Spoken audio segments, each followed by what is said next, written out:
So in the previous video, we saw some basic concepts of our Arduino Uno boards, and now it's time to dig a little more deeper.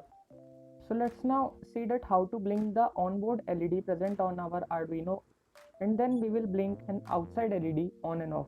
So let's get started. Starting, let's look more into the way our programs are created inside the IDE. So mainly our IDE has got two inbuilt functions in it, namely void setup and void loop. So these two functions are used in creating the code for our applications. Basically, the void setup function, for example, initializes everything. Like for example, you want to initialize the baud rate, or you want to initialize pin number 9 as output or as an input, you can say. So for all this stuff, we have got our setup function. On the other hand, the void loop function is a bit different.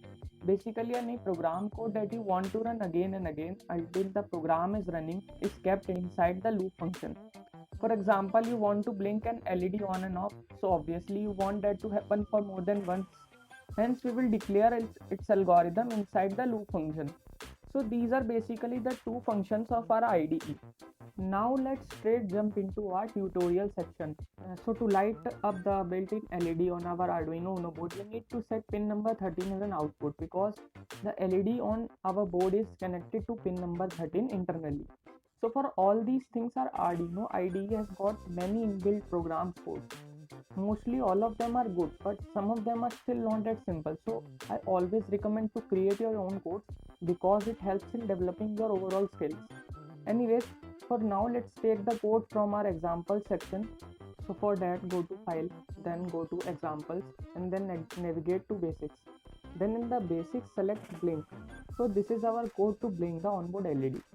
It is also called built-in LED. So our program, as you can see, uses that algorithm. So now after selecting the right COM port and board in the tools menu, let's execute and upload the code.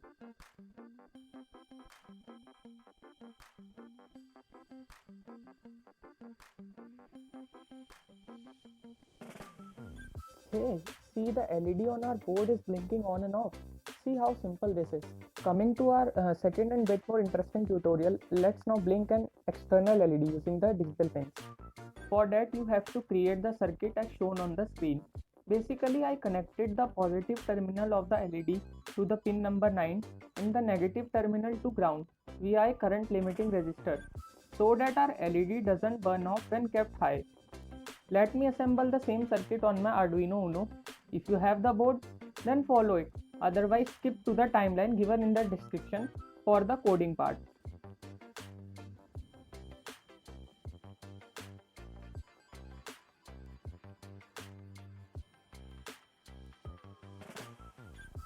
Come, let's create the code for the same.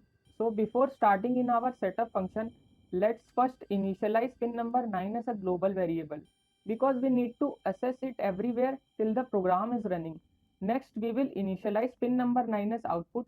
If you don't initialize it as output, then by default, it will remain connected with the internal pull-up register of the digital pin. Hence, our LED will still glow, but glow very dim. So to remove that error, we are specifying its working to the microcontroller so as not to create any ambiguity.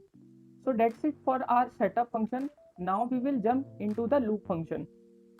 In the loop function, we will first write a logic high on the pin number 9 using the digital write function.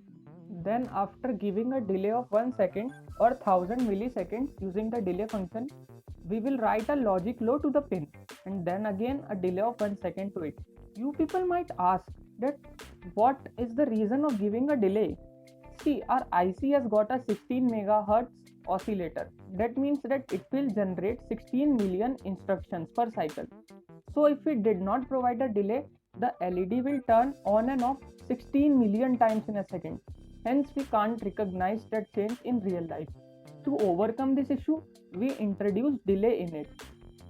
So now after selecting the right COM port and board, we will upload our program.